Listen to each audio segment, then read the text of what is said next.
जय हिंद दोस्तों। तो आज हम सीरीज और पैरेलल कॉम्बिनेशन पढ़ने वाले हैं। किसका? आपका थर्मल कंडक्टिविटी का, है ना, जो सबसे अच्छे कह सकते हैं, या फिर थर्मल रेसिस्टिविटी का। जैसे आप में रेसिस्टेंस होता है वैसे थर्मल रेसिस्टेंस भी होता है। हम लोगों ने अच्छे से इसकी क्या कहते हैं एनालॉजी समझी थी, मिला जुला के अच्छे से। आज और हीट ट्रांसफ़र का एक तरीका जो कंडक्शन था उसको भी समझा था। आज हमें इनके कॉम्बिनेशन समझना, पहला सीरीज कॉम्बिनेशन, फिर उसके न्यूमेरिकल्स करेंगे, फिर हमारा कौन सा पैरेलल कॉम्बिनेशन, फिर उसके न्यूमेरिकल्स करेंगे। अब लेकिन जो लोग कल का लेक्चर नहीं देख पाए हैं, उम्मीद करेंगे कि वो इस लेक्चर के बाद वो लेक्चर देख लें, लेकिन उसका थोड़ा ओवरव्यू आज हम दे देंगे। ठीक है, तो हमने कल पढ़ा था हीट, यहाँ एकदम डिटेल में नहीं होगा, यहाँ समझ लो थोड़ा सा बस ओवरव्यू होगा। Heat transfer by conduction. तो इसमें ये था, मान लीजिए एक कोई आपका पाइप है, यहाँ पर टेम्परेचर T1 इस साइड, यहाँ पर T2 है। ठीक है, हम इसको हीट देंगे, Q हीट देंगे। अब होगा क्या, टेम्परेचर डिफरेंस होगा, T1 जो है वो बड़ा होगा किससे, T2 से। ठीक है, तो यहाँ पर जो आपकी हीट है उसकी वैल्यू कुछ ये आती है, Q equal to K A temperature difference यानी कि T1 माइनस T2 अपॉन इसकी जो लेंथ है वो अपॉन में, ये चीज़ आती थी। ठीक है, फिर हमने हीट करंट पढ़ा था। हीट करंट होता है Q अपॉन T, यानी कि वैल्यू आपकी क्या, एक तो Q अपॉन T, दूसरी यहाँ से आप निकालोगे। ठीक है, ये चीज़ इतनी आई और ये हीट ट्रांसफर होने में समय कितना लगा, तो समय की वैल्यू भी होती है टाइम। ठीक है, तो जब आप इसको सॉल्व करोगे तो वैल्यू यहाँ पर आती है K A T1 minus T2 upon A, ये वैल्यू होती है। ठीक है, टाइम से टाइम कट जाता है, ये चीज़ इतना होती है, ये हमने बताया था। इसको कहते हैं क्या, इसको कहते हैं हीट करंट। हीट करंट का मतलब क्या होता है, rate of flow of heat. इसको अगर लिखना चाहते हो तो इसका मतलब होता है rate of flow of heat, ये होता है। ठीक है, अब इसको आप समझोगे कैसा, थोड़ा एनालॉजी के ऊपर जाएंगे तब समझेंगे हम लोग। जैसे हम लोग ने रोटेशनल में बात की थी, आप सबको याद होगा, जो पुराने बच्चे जुड़े होंगे उनको याद होगा। ठीक है, मार्कर बदल लेते हैं। अब देखो, मान लो यहाँ पर हमने लिखा है आपका हीट और यहाँ पर लिखा हमने इलेक्ट्रिसिटी। ठीक है, इलेक्ट्रिसिटी, इसमें हीट में आपका होता है हीट करंट। ठीक है, किसकी तरह, जैसे इलेक्ट्रिसिटी में होता था इलेक्ट्रिक करंट। करंट माने धारा होती है। ठीक है, और विद्युत धारा माने आपका इलेक्ट्रिक करंट को विद्युत धारा कहते हैं। याद रखना, करंट माने धारा होती है। ओशन करंट्स भी होते हैं, आप लोगों ने पढ़ा होगा, धाराओं को करंट कहते हैं। अब सब लोग जानते हैं जो इलेक्ट्रिक करंट वो किसकी वजह से आता था। इलेक्ट्रिक करंट जो है वो आपका आता था पोटेंशियल डिफरेंस की वजह से। वैसे ये आएगा आपका टेम्परेचर डिफरेंस की वजह से। फॉर्मूला इसका क्या होता था करंट का, डेल्टा V अपॉन R। वैसे इसका फॉर्मूला क्या बन जाएगा हीट करंट का, आपका डेल्टा T अपॉन R, ये H, ये चीज़ R थर्मल रेजिस्टेंस। अब आप यहाँ से देखोगे, अगर वैल्यू निकालना है, ये टेम्परेचर है। ठीक है, अगर आप देखो इस K को अगर इसके नीचे भेजो L अपॉन K के, तो ये चीज़ बन नहीं जाएगी, ये पूरा आपका क्या हो गया डेल्टा T। ठीक है, और ये L अपॉन K आपका क्या हो गया RH। तो यहाँ से आप RH की वैल्यू भी जान जाओगे, होती है L K upon A, K मतलब L अपॉन K A। ऐसे आपकी रेसिस्टेंस की वैल्यू होती थी रो L अपॉन A। ठीक है, एनालॉजी से समझ सकते हो ये चीज़। ठीक है, इसको क्या कहते हैं, थर्मल कंडक्टिविटी, थर्मल कंडक्ट आपका क्या कहते हैं थर्मल कांस्टेंट, यानी ये इसको कांस्टेंट कहते हैं। ठीक है, जो K आपका कांस्टेंट रहेगा, और इसको हम लोग कहते हैं थर्मल, या फिर इसको थर्मल कंडक्टिविटी भी आप कह सकते हो, कोई दिक्कत नहीं। ठीक, थर्मल कंडक्टिविटी ही ज़्यादा सही है। कांस्टेंट एक तरह का होता है, इसको कहते हैं हम लोग थर्मल रेसिस्टेंस। ठीक है, ये जिसको समझ में आ गया अच्छी बात है, नहीं अगर बहुत अच्छे समझना तो हमारा इससे पहले वाला आप लेक्चर देखोगे। ठीक है, थर्मल रेसिस्टेंस आपका हीट ट्रांसफ़र का था कंडक्शन से। ठीक है, थर्मल रेसिस्टेंस आज आपको इसमें समझ में आ गया। वैसे मैंने इतना बता दिया है कि समझ में आ गया होगा। अब इतनों को नोट कर लो, हम लोग सीरीज कॉम्बिनेशन को पढ़ाते हैं। तो अब हमें देखना है सीरीज कॉम्बिनेशन। ठीक है, पहले सीरीज देखेंगे फिर अपना पैरेलल देखेंगे। तो सीरीज कॉम्बिनेशन हम लोग समझेंगे इस प्रकार, मान लो आपको दो दिए गए हैं ये। ठीक है, एक की आपकी थर्मल कंडक्टिविटी K1 है और दूसरा आपको दिया गया है जिसकी कितनी है आपकी K2। ठीक है, लगभग सेम है ये मान के चलना। ठीक है, ये चीज़ें एरिया जो है वो एक हम सेम ही रखेंगे, मान लो इसका A है और इसका भी आपका कितना A। ठीक है, एरिया सेम रखेंगे, अलग अलग कंडक्टिविटी के हो सकते, एरिया सेम रखेंगे। और इसमें क्या होता है, लेंथ मान लो L1 है इसकी, तो इसकी आपकी कितनी हो जाएगी L2। ठीक है, एरिया सेम रहेगा केवल क्योंकि हमको कनेक्ट कर, वो अभी आगे समझ में आएगा। ठीक है, तो इनकी अलग अलग कंडक्टिविटी है। अब होता है कि इनको जब हम सीरीज में ऐसे ज्वाइन कर देते हैं, ज़्यादा बड़ा ना बने ना सर्कल, ये रहा, तो अगर हम इसको सीरीज में ज्वाइन कर देते हैं ऐसे और दूसरे को भी कनेक्ट कर देते हैं ऐसे, तो ये क्या होगा आपका, देखो इसमें क्या होगा, इनकी जो लेंथ है टोटल जुल के L1 + L2 होगी। ये तो समझ में आ ही रहा है। एरिया हमने इसको हीट दी है, ठीक है, हीट दी, ठीक है, हीट दी इसकी, तो आप सबको पता ही है। अब हम करेंगे क्या, अच्छे से समझना, हीट जो दी, हीट करंट मतलब जो इनसे फ्लो हो रहा है, हीट करंट से, हीट से अच्छा आप समझोगे जो हीट करंट वो तो ऐसे जा रहा है, ठीक है, ठीक है, इसमें जो होगा H1 होगा, ठीक है, इसमें जो हीट हमने दी H1 दी, इसमें जो दी H2 दिए, और इस पूरे में जो होगी उसको हम क्या मान लेंगे, H मान लेंगे। समझना बात, ठीक है, हम क्या मान लेंगे, H मान लेंगे, ये चीज़ समझना, ठीक है।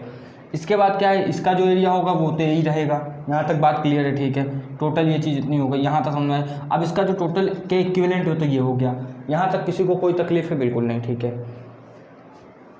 इसका टेम्परेचर कितना हो जाएगा, आप मान लो यहाँ से हमने दिया, इसका टेम्परेचर T1 हुआ, इसका T2 हुआ, ठीक है, यहाँ पर किसी को कोई तकलीफ नहीं होगी, ठीक है। तो चलो पहले इसको ले लेते हैं। इसके लिए हमने निकाला हीट की वैल्यू H1 के लिए, तो आएगी आपकी डेल्टा, अच्छे समझना, ये चीज़ जो है इसकी वैल्यू कितनी आएगी आपको बताना है, ठीक है। तो इसकी वैल्यू आएगी डेल्टा, यहाँ पर ये है ना डेल्टा T अपॉन कितना आ जाएगा, इसके लिए नीचे वैल्यू क्या थी R1, होगा कि नहीं, समझ में आ रही बात कि नहीं, बिल्कुल आ रही, ठीक है। अब देखो ये जो है, मान लो इनके बीच में भी कोई टेम्परेचर होगा जो जंक्शन में होगा, समझना बात, ये तो पूरा हमने एक मान लिया, लेकिन अब जब इन दोनों को ज्वाइन करोगे तो बीच में भी तो कोई टेम्परेचर रहेगा, समझ में आ रही बात कि नहीं। अगर बीच में टेम्परेचर होगा तो अगर इसको हमने ज्वाइन कर दिया तो ठीक है, लेकिन जब ज्वाइन करोगे तो यहाँ बीचों बीच में कोई एक जंक्शन पॉइंट है, यहाँ पर कोई ना कोई टेम्परेचर होगा, तो जो यहाँ पर टेम्परेचर होगा उसका नाम थीटा दे दें इसे, तो ठीक है। और आप एक चीज़ देखो, यहाँ से जब यहाँ टेम्परेचर जाएगा, ठीक है, यहाँ से जब यहाँ टेम्परेचर जाएगा तो लॉजिकल की बात है कि क्या होगा, आप जानोगे यहाँ पर कम हो सकता है टेम्परेचर, ठीक है, और वहाँ पर ज़्यादा होगा, इधर मतलब यहाँ पर कम होगा, इससे फिर आगे नीचे और कम होगा, ठीक है। तो आप इसको H1 = ये इतने रखा, ठीक है। इसको कैसे रख सकते हो आप, एक मिनट, H1 = आप ऐसे नहीं लिखोगे T1 - थीटा, ठीक है, डिफरेंस निकालना है ना हमको, इसका डिफरेंस, मान लो यहाँ थीटा है दोनों तरफ, तो आपका कितना T1 - थीटा अपॉन R1, ठीक है, यहाँ तक किसी को कोई दिक्कत नहीं। वैसे अगर हम H2 का निकालेंगे तो H2 जो है वो आपका रहेगा डेल्टा T अपॉन आपका कितना आ जाएगा, वो R2 आएगा। अब इसमें आप क्या करोगे, देखोगे ये थीटा से बाद की बात है ना, ये थीटा से बाद की बात है, ज्वाइन कर दिया है अभी भी, लेकिन आप जानते हो इसका K1 है, एक टोटल जो है वो हो जाएगा, इसका K2 रहेगा अभी भी, लेकिन टोटल का अगर पूछेंगे तो K इक्विवेलेंट, उसमें अभी हमको नहीं जानना है। तो इतना आया। अब इसमें क्या है, इसको अगर आप लिखोगे तो ऐसे लिखोगे H2 = कितना, ये हमारी फर्स्ट इक्वेशन हो गई, ठीक है। इसको आप लिखोगे कितना आएगा, ये आपका रहेगा थीटा, क्यों, क्योंकि यहाँ से ये कम होता जाएगा, यहाँ पर अगर T2 है मान लो, यहाँ पर T1 है, तो इस हिसाब से आपको चलना, थीटा - T1 अपॉन R2। अब यहाँ से आप निकालोगे तो देखो अच्छे से वैल्यू समझ में आएगी, थीटा - T1 = आ जाएगा H2, यही चीज़ ना, यहाँ पर इसको भी ऐसे यहाँ पर भेज सकते हो, उसमें कोई दिक्कत वाली बात नहीं है।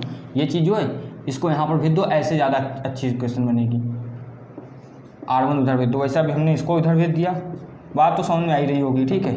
ये एक स्टेप था यहाँ पर, उसको उधर भेज दिया डायरेक्ट, कोई दिक्कत वाली बात नहीं है। जैसे यहाँ पर स्टेप को फॉलो किया, इतना आप लोग समझ रहे होंगे, ठीक है, ये चीज़ हो गई। अब अगर हम इक्विवेलेंट के लिए पूरे के लिए देखें तो आपकी H, जिसको हमने H नाम दिया है ना, उसके लिए क्या होगी वैल्यू, तो उसके लिए आपकी होगी delta T upon R equivalent. इसके पूरे के लिए जो R होगा थर्मल रेजिस्टेंट, वो R इक्विवेलेंट होगा, ठीक है। इस T की वैल्यू क्या होगी, T1 - T2, ठीक है, इधर वाले से इसको माइनस करोगे, अपॉन में कितना आएगा, R इक्विवेलेंट। यहाँ से वैल्यू निकालोगे इसकी तो कितनी आ जाएगी आपकी, HRE = आपका कितना आ गया, समझना, HRE = आपका कितना आ गया, T1 - T2, ये इतना आ गया, ठीक है। अब एक चीज़ बताओ, अगर इसको हमने ज्वाइन कर दिया तो जो टोटल हीट होगी, हम हमेशा स्टेडी स्टेट की बात करते हैं, किसकी, स्टेडी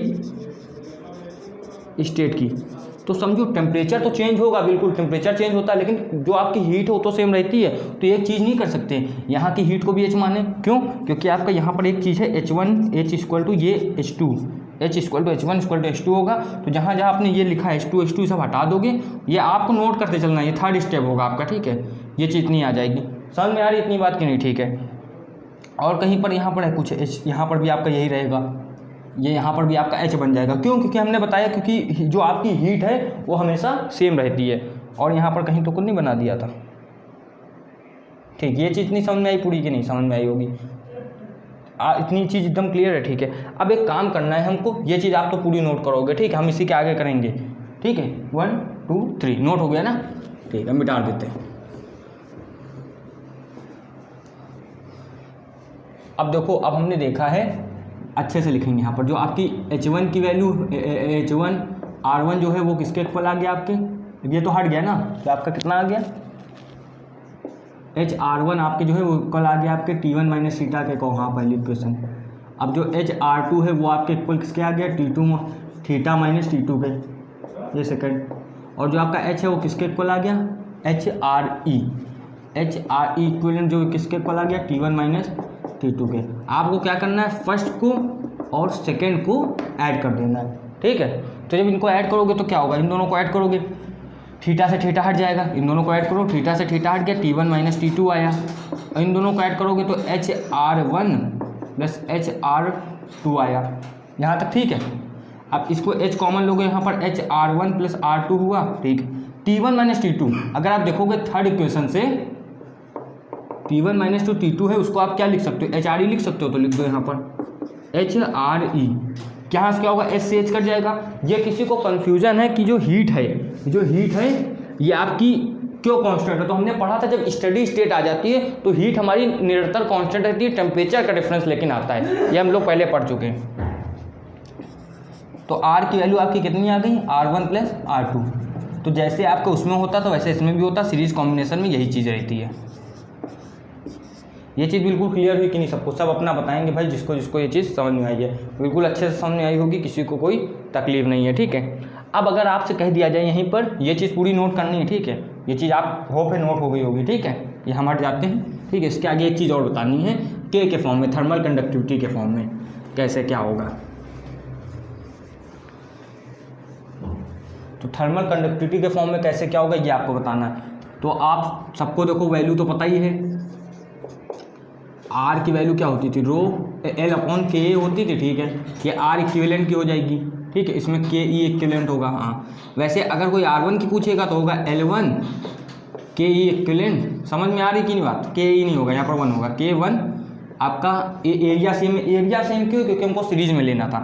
R2 L2 आगे कुछ ऐसे डिफरेंट केस हो सकते हैं, इसमें एरिया भी सेम ना रखें तो उसके हिसाब से सॉल्व किया जाएगा। K2A, यहाँ तक सबको क्लियर है। अब यहाँ पर वैल्यू रख दो केवल, ऐसे मान लो यहाँ पर RE इक्वल टू किसके दिया हुआ है, R1 प्लस R2 के, तो वैल्यू पुट करो केवल, LKEA इक्वल आपके किसके आ गया, L1 अपॉन आपके किसके, K1 के। देखो अच्छे से समझना, कोई इसमें वो बड़ी बात नहीं, ठीक है। L1 आपका कितना, यहाँ पर कितना था, L1 K1A, ठीक है, प्लस आपका कितना आ गया, L2। देखो इन दोनों की वैल्यू यहाँ पर रख लें, L2 अपॉन K2A। ये चीज़ पूरी इतनी अच्छे से समझ में आई होगी, कोई इसमें दिक्कत नहीं, ठीक है। ये चीज़ आपकी अच्छे से आ गई। अब देखो, अब इसमें करना क्या, इसको सॉल्व करना है। ए जो है वो तो कट गया, बिल्कुल समझ में आ रही बात कि नहीं, ठीक है। और देखो ये जो L है, ये जो L थी, देखो समझो यहाँ पर हमारे बॉक्स बने थे, मतलब हमारा जो पाइप बना था इसे, तो उसकी लेंथ क्या थी, L1 इसकी, L2 इसकी, टोटल की L थी। तो जो L है वो L1 प्लस L2 के बराबर नहीं है, बिल्कुल है, तो यहाँ पर वैल्यू पुट कर दोगे, ठीक है। यहाँ आएगा आपका L1 plus L2 upon KE equal आपके किसके, L1 अपॉन K1, समझ में आ रही बात, और फिर L2 अपॉन K2 आया, ठीक है। अब आपको कुछ भी नहीं करना है, KE को उधर भेज दोगे, ठीक है, और ये जो चीज़ें पूरी इसको नीचे ले आओगे। देखो कैसे सॉल्व करना है, ये जो है KE को उधर भेज दो, मतलब KE यहाँ रखा है, ठीक है। आपका ये चीज़ जो है, ये अपनी जगह ही रखी है, L1 प्लस L2 अपनी जगह ही रखी है। नीचे आपका क्या होगा, ये चीज़ नीचे आ गई, L1 plus L2 upon K1 plus आपका कितना आ गया, K2। इतना सिंपल सा यहाँ पर होना तो कुछ भी नहीं है, ठीक है। ये आपका जो है के इक्विवेलेंट यानी कि थर्मल कंडक्टिविटी की। अब देखो बहुत लोगों के दिमाग में आ रहा होगा कि यार ये इतनी बड़ी वैल्यू कैसे याद रखें, तो हम कह भी नहीं रहे हैं याद रखने के लिए। आपको क्या याद रखना है, ये चीज़ R, ये जो वहाँ लिखी हुई है, R equivalent equal to R1 plus R2। ऐसे मान लो अगर 3 हो जाए तो क्या करोगे, तो R3। तो यही तो सबसे अच्छा याद रखने वाली चीज़ है। यहाँ से ये निकाल लेना आराम से, अच्छे समझ में आया। अब हम इसको आप पहले नोट करो, हम इसके न्यूमेरिकल लिंक्स हैं, फिर हम पैरेलल देखेंगे। अब ये देखिए थोड़ा नॉर्मली सा क्वेश्चन ले लिया, इसके बाद एक और अच्छा क्वेश्चन लेंगे। लेकिन बहुत लोगों को कहो ये भी कठिन लगे तो हम अच्छे से इसका ब्रेक डाउन करेंगे, अच्छे से क्वेश्चन को सॉल्व करेंगे। आपसे क्या दिया, ये आपको दिया गया है, सीरीज में है, वो तो देखने में पता चल रहा है। आपसे कहा इसका थर्मल रेजिस्टेंस निकालो, आप थर्मल कंडक्टिविटी निकालो और इसका जो जंक्शन पॉइंट का जो टेम्परेचर है वो निकालो, यानी कि बीच का।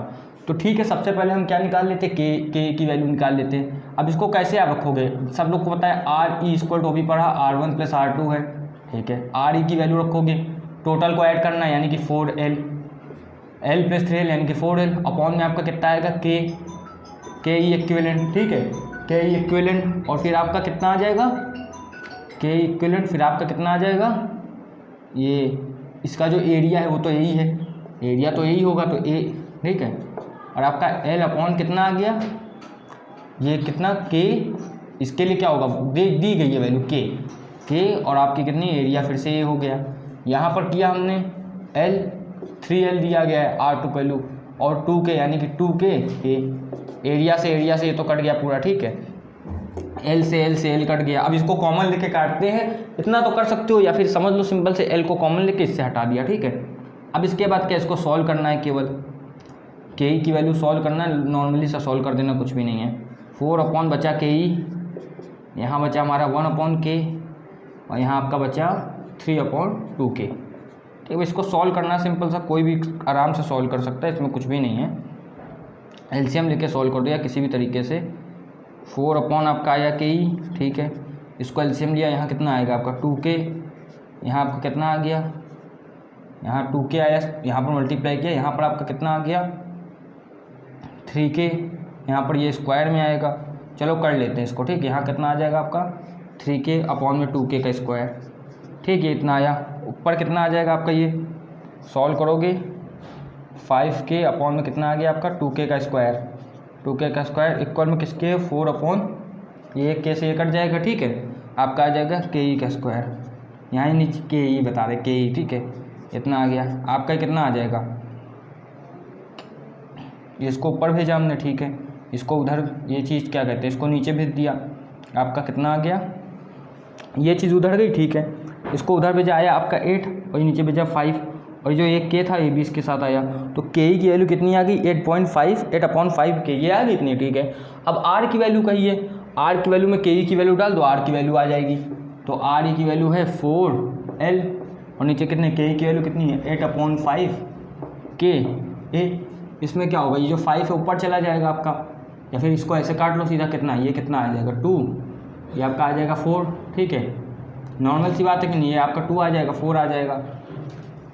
अब इसको सॉल्व करना है केवल सिंपल सा, आपका कितना आ गया, यहाँ पर 2 आ गया, या फिर इसको ऐसे 2 4 का है सॉल्व कर रहे हैं 1, यहाँ पर कितना आ गया 2 आ गया, ठीक है। इसकी वैल्यू आपकी कितनी आ गई 5 ऊपर जाएगा, 5/2L अपॉन K, सिंपल सी वैल्यू आ गई। ये किसकी वैल्यू आई, ये RE की आएगी।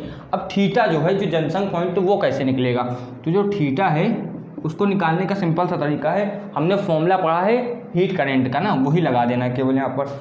इस पहले वाले के लिए हीट करेंट क्या होगा, और सबको पता है जो हीट करंट होगा वो इक्वल होगा वैल्यू, क्योंकि हीट करेंट क्यों इक्वल होगा दोनों पाइप का, क्योंकि हमने पढ़ा है कि हीट इक्वल होगी, अगर हीट इक्वल है तो हीट करंट भी होगा, यानी कि H1 जो है इक्वल होगा H2 के। वैल्यू रखो इसकी कितनी आएगी डेल्टा T, इसके लिए कितना होगा 100 minus theta, 100 minus theta upon कितना आपके, अपॉन में क्या था RE होता है नॉर्मली, तो RE रख दो, ठीक है। फिर यहाँ पर कितना आएगा 100 माइनस आपका कितना आएगा 100 माइनस, अब की बार 100 नहीं आएगा, अब की बार आएगा थीटा। क्यों, क्योंकि देखो अभी बता रहे हैं क्यों, इस ये यहाँ का ज़्यादा होगा वहाँ तक जाने में, तो थीटा से तो माइनस करोगे तो यहाँ पर आ जाएगा थीटा माइनस 0, ठीक है। और यहाँ पर आपका कितना हो जाएगा। अब ये चीज़ और देखो, अगर इसके लिए आपने रखा है, इसके लिए रखा है वैल्यू क्या कहते हैं, इनके लिए ये तो अलग अलग वैल्यू होंगी ना, R1 और R2 के लिए ये आपको सॉल्व करनी पड़ेंगी वैल्यू। जब इसको सॉल्व कर दोगे पूरा, यहाँ कितना आता था डेल्टा T अपॉन R1 और यहाँ पर कितना हो गया ये R2 के लिए रहेगी। अब जब इनकी वैल्यू रखोगे आप, जब इनकी वैल्यू रखोगे पूरा सॉल्व करोगे, तो जो थीटा है हमारी उसकी वैल्यू कितनी आ जाएगी 60 डिग्री, ये इतनी वैल्यू आ जाएगी। जब इसको पूरा सॉल्व करोगे R1 और R2 की वैल्यू रख दोगे, ठीक है, जो कि आराम से लिख सकते हो, तो आपकी वैल्यू कितना आ जाएगा आंसर, आपका आंसर आ जाएगा ये चीज़ 60 डिग्री आ जाएगा, ठीक है। इसको आपको सॉल्व कर लेना है।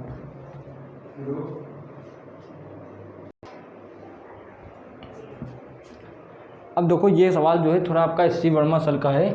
इसमें कहा है कि जो आपका ये नॉर्मल सा दिया गया है, यहाँ पर 100 डिग्री सेल्सियस है, यहाँ पर 0 डिग्री सेल्सियस, और इसका जो जंक्शन पॉइंट है उसका टेम्परेचर 70 डिग्री सेल्सियस है। यहाँ पर एक ट्विस्ट किया गया, कह रहे हैं अगर इनको हम आपस में बदल दें, K1 K2 की जगह K2 K1 कर दें तो क्या होगा चेंज, और यहाँ पर थीटा की वैल्यू क्या हो जाएगी, बस ये बताना है। तो आपको इसमें कुछ चीज़ें याद रखनी है, जैसे H1 = H2 तो होगा ही, इसकी हीट इक्वल टू इसके हीट होगी, ये हम लोग पढ़ चुके हैं ना, हीट करंट मतलब। तो वैल्यू आप रखोगे डेल्टा T1 इक्वल टू किसके आएगा, डेल्टा T2 है ना, या फिर डेल्टा T1 T2 अपॉन आपका कितना R1, यहाँ पर कितना R2, ठीक है। डेल्टा T1 की वैल्यू कितनी होगी, यहाँ से 100, इसके लिए केवल 100 माइनस 70 दिया गया, ठीक है। और यहाँ पर कितनी होगी, इक्वल में 70 माइनस 0, ठीक है, ये सब नहीं लगाना अभी। R1 की वैल्यू कितनी होगी, L K1 अपॉन A, और इसके लिए कितनी होगी, L K2 upon A। L cut जाएंगे सामने से, A कट जाएगा, ठीक है। यहाँ पर आएगा 30 अपॉन कितना आएगा, 30 अपॉन 30 K1 आएगा, ठीक, ये K1 ऊपर चला जाएगा। ये चीज़ समझ में आ रही है, ये जो K है अगर अपॉन में होता तो अपॉन बढ़, लेकिन अपॉन को अपॉन में हो अगर कोई चीज़ तो ऊपर चली जाती। और यहाँ कितना आ जाएगा 70 K2, तो यहाँ से K1 अपॉन K2 की जो वैल्यू आ रही है वो आपकी आ जाती है, कितनी आ जाएगी, ये चीज़ जो है आपकी K1 इसके साथ है तो ये नीचे जाएगी, और ये इसके साथ है तो ये ऊपर आएगी, आपकी वैल्यू आ गई 7:3। तो 7/3 आ गई K1 अपॉन K2 की। अब देखो इससे एक फ़ायदा मिलेगा, अब हमसे एक है ना इसमें थीटा की वैल्यू बताओ, तो यहाँ से आपकी थीटा की वैल्यू निकल जाएगी। यहाँ पर भी H1 = H2 होगा, तो डेल्टा θ1 जो है वो इक्वल होगा डेल्टा θ2 के अपॉन R1 इक्वल होगा R2 के। सॉल्व करोगे आप लोग, यहाँ कितना आएगा 100 माइनस थीटा, आपकी बार वैल्यू नहीं पता है, इक्वल होगा थीटा माइनस 0 के, ठीक, 0 के, थीटा माइनस 0 के, ठीक है। ये चीज़ नहीं होगी, ठीक है, यहाँ डिग्री लगा सकते हो। अपॉन यहाँ कितना आएगा आपकी बार L 1 अपॉन K1A। L की वैल्यू तो दोनों तरफ सेम ही है तो उसमें कुछ नहीं करना। यहाँ पर L K2 अपॉन A, ठीक है, ये L से L कटेगा, ये चीज़ कटेगी, बिल्कुल ठीक है। यहाँ आएगा 100 माइनस आपका कितना आएगा थीटा, ये भी चीज़ ठीक है, ठीक है। यहाँ पर आपका कितना आएगा, केवल थीटा 0 को हटा देंगे। अब यहाँ पर देखो K1 की वैल्यू 7 है और K2 की वैल्यू 3 है, ठीक है। तो K1 की 7 है, समझना बात, K1 की 7 है तो ये यहाँ से उठ के आएगी तो ये इधर लग जाएगी, अगर इधर होती तो इधर जाती, लेकिन अपॉन के नीचे अपॉन है तो आपका यहाँ पर कितना आ जाएगा, अच्छे समझना। तो आपकी वैल्यू कितनी आ जाएगी, यहाँ होती तो इतना होता, तो यहाँ पर कितनी आ जाएगी, और ये चीज़ ऊपर चली जाएगी K2 अपॉन K1। यहाँ कन्फ्यूज ना होना, ये अपॉन के अपॉन में थी तो ऊपर K2 में हो गई, और ये अपॉन के अपॉन में थी तो इधर की वजह नीचे हो गई, ठीक है। ये थीटा की इक्वल आई।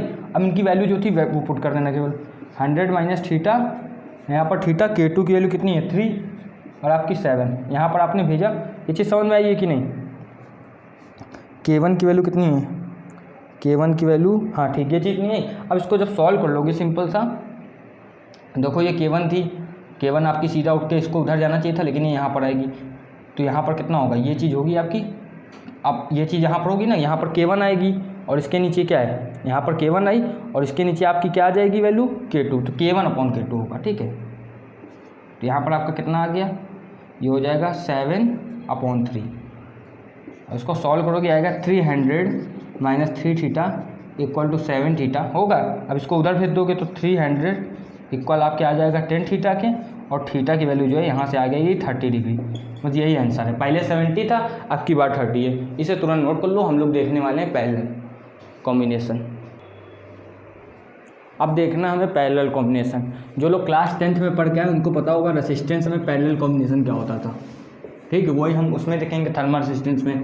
तो आप जानते हो ऐसे होता था, ये दो रेसिस्टेंस मान लो, ये क्या है आपके R1 R2, ये क्या है R1, ये है R2, तो 1/RE इक्विवेलेंट होता था, 1/R1 प्लस 1/R2। वैसे ही कुछ यहाँ पर भी आपको देखने को मिल सकता है। चलो सीधा कर ही के देखते हैं। इसमें क्या होता है, पैरेलल ऐसे दो आपके पाइप लगाए जाते हैं, या फिर कह सकते हो वायर लगाए जाते हैं, ठीक है। इसकी वैल्यू क्या होगी आपकी K1, इसकी होगी K2। एरिया दोनों का आपकी बार अलग होगा, A1 और आपका A2, ठीक है, समझते हैं ना बात। हीट क्या होगी, यहाँ से हीट हमने मान लो H दी है, हीट जो है मतलब यहाँ से करंट जो है हीट करंट H दिया, तो ये बट जाता है, H1 और H2 हो जाता है, क्योंकि दो अलग अलग वायर या पाइप है तो अलग अलग करंट जो है बट जाएगा। ये चीज़ इतनी समझ में आई कि नहीं, ठीक है। तो इनका जो है R1 भी अलग होगा, इसका R जो होगा वो अलग होगा, इसके लिए अलग होगा। और टेम्परेचर जो है मान लो यहाँ पर T1 है तो यहाँ T2 जाएगा, यहाँ पर अगर T1 है तो यहाँ T2 जाएगा। ये दोनों का सेम ही रहेगा, टेम्परेचर नहीं चेंज होगा, दोनों का सेम ही रहेगा, सिंपल सी बात है। और एक चीज़, अब यहाँ से देखो, अगर कोई कह दे कि अगर इनको सीधा पूरा बना लेना हो, दोनों को एक कर दो बिल्कुल, अगर एक करेंगे तो एरिया जो है वो A1 + A2 हो जाएगा, है कि नहीं बात। दोनों एरिया को जोड़ दो और आपकी जो K इसकी वैल्यू है, क्या कहते हैं, ये चीज़ तो इतना समझ में आई, ठीक है। अब ये जो है K इक्विवेलेंट हो जाएगा और जो R है R इक्विवेलेंट आ जाएगा। एरिया तो जो क्रॉस सेक्शन होता है आराम से जुड़ सकता है, लेकिन इनके लिए हमको कुछ कैलकुलेशन करनी पड़ेगी। उससे पहले आप ये देखो, जो H1 और H2 है, H1 जो H2 है वो जो है वो इसी से तो निकल के आए हैं, तो आप ये नहीं लिख सकते हो H जो है वो H1 + H2 होगा।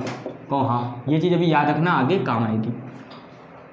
अब यहाँ पर क्या है, ये चीज़ तो पूरी समझ में आ गई, ठीक है। अब देखो, अगर इसके लिए हम वो निकालें हीट करंट क्या होगा, इसके लिए हीट करंट होगा H टोटल आपका जो इसमें टेम्परेचर कितना होगा, यहाँ पर भी वही होगा T1 - T2, तो T1 - T2 upon R equivalent.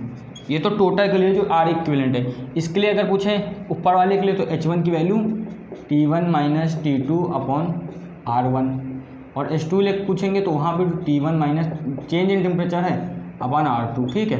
अब हमने एक चीज़ देखा ऊपर से कि H जो है वो H1 और H2 का ऐड करके आ रहा है, तो हम यहाँ पर इसमें वैल्यू पुट कर देंगे नॉर्मली सा, ठीक है। वैल्यू पुट करोगे आप तो आंसर जो है वो देखो कुछ आएगा, वो भी देखना है।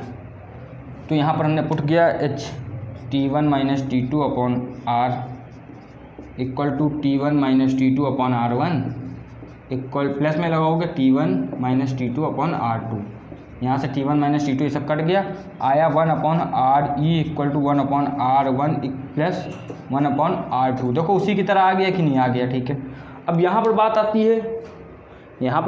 है कि ये तो आ गया, लेकिन अब थर्मल कंडक्टिविटी अगर निकालना हो, जैसे उसमें निकाला था, तो उसके लिए वैल्यू क्या होगी ना, वो भी दिमाग में आ रहा होगा कि उसके लिए वैल्यू क्या होगी।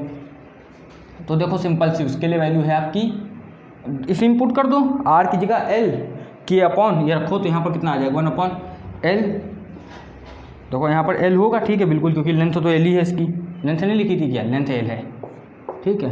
तो 1 अपॉन L, और जो K, इसका जो K इक्विवेलेंट है और जो एरिया है वो ऊपर आ जाएगा, KE जो है वो तो ऊपर आ जाएगा, ठीक है। और जो एरिया है उसको आप क्या लिखोगे, इसका जो टोटल का एरिया है वो तो A1 + A2 है, तो यहाँ A1 + A2 लिखो, ठीक। वैसे आपका यहाँ पर लिखोगे K1, ये जो क्या है आपका कितना आ जाएगा, ये चीज़ें देखो L K अपॉन A है, तो यहाँ पर K1 A1 अपॉन L, और यहाँ लिखोगे K2 A2 अपॉन L। अब जब इसको पूरा सॉल्व करोगे तो K की वैल्यू कितनी आ जाएगी, सिंपल सी है, K1 A1 plus K2 A2 upon में कितनी, यहाँ पर कितना था, ये तो L तो सेम ही था, ठीक है, ये चीज़ नहीं आ गई। और आपका जो है ये तो L से L कट गया, A1 प्लस A2 आ गई वैल्यू, ये चीज़ इतनी आ गई, ठीक। नॉर्मली सा पूरा समझ में आया कि नहीं। अब इसका भी एक न्यूमेरिकल देख लेंगे, जब तक अब ये इतना पूरा नोट कर लो। अब देखो थोड़ा सा जो हमने पढ़ा उसका रिवीजन देख लें। सीरीज में आपको क्या यूज़ करना है, RE ये तो है आंसर आएगा, उसके बाद ये कई थर्मल कंडक्टिविटी के लिए आएगा, लेकिन ये जब यूज़ करोगे मेन यही चीज़ है, इतना पता होगा तो आप ये निकाल लोगे, इसका रिवीजन हुआ। पैरेलल में क्या होता है, ये सेम पैरेलल की तरह ही फॉर्मूला होता है, KE का फॉर्मूला ये होता है और H का फॉर्मूला ये होता है, इतना आपको याद रखना है। अब हम क्या करेंगे, एक क्वेश्चन देख लेंगे पैरेलल का, ठीक है। एक क्वेश्चन देख लेते हैं, किसका, पैरेलल का। क्वेश्चन कुछ यूँ है आपका, मान लो दिया गया है ये ऊपर दिया गया है 6K और नीचे कितना दिया है आपका 4K, ठीक। ये चीज़ दी हुई है, आपसे कह दिया एरिया जो है A है, लेंथ L है, तो RE बताओ, और आपका क्या बताना है, RE और आपका KE ये बताना है। तो सबको पता है, फॉर्मूला लगाओगे 1 upon RE equal to 1 upon R1 plus R2 और सॉल्व कर दोगे। यहाँ पर कितना आएगा फॉर्मूला, 1 अपॉन R की जगह क्या होगा, RE की जगह देखो टोटल आपको ये ऐड कर देना है, L की वैल्यू तो यही है, आपको ये टोटल उसकी वैल्यू तो केवल रख देना, क्या आती है L अपॉन K की जगह क्या 10K, तो K इक्विवेलेंट रखना है यहाँ पर केवल, ये तो निकालनी ना वैल्यू, K इक्विवेलेंट। एरिया क्या है कितना 2A, ठीक है, और ये भाई A 2A हो जाएगा, यहाँ पर कितना 1 अपॉन L। अब ये तो सबको पता है, ये जो चीज़ है KE अपॉन 2, इसको सीधा ऊपर ना लिख दें भाई, सीधा ये अपॉन से सीधा ऊपर ही जाएगा, तो यहाँ पर KE 2A। वैसे यहाँ पर कितना आ जाएगा आपका 6 है, तो यहाँ पर इसके लिए आ जाएगा 6KA, और इस K के लिए कितना आ जाएगा 4 के अपॉन एल, एल से एल काट दोगे कॉमन लेके, यहाँ से कितना आएगा, एरिया से एरिया कट जाएगा, ठीक है। यहाँ कितना आ जाएगा 2ke इक्वल टू आया 6k + 4k, ठीक है। इसको सॉल्व करोगे तो वैल्यू ke की कितनी आ जाएगी 5k आई है। अब 5k है तो re की वैल्यू निकालना, वैल्यू पुट कर दो ke की, आ गया आपका कितना, ये कितना, ke की जगह रखोगे 5k, अच्छा इसकी निकालना re की, तो लिखोगे LKEA, यानी कि L की जगह L ही रखोगे। यहाँ 5k इंटू एरिया कितना है, टोटल एरिया 2k था तो 2a, सॉल्व करोगे एरिया की जगह 2 है ना, तो यहाँ आ जाएगा आपका L/10KA, यही आंसर हो जाएगा।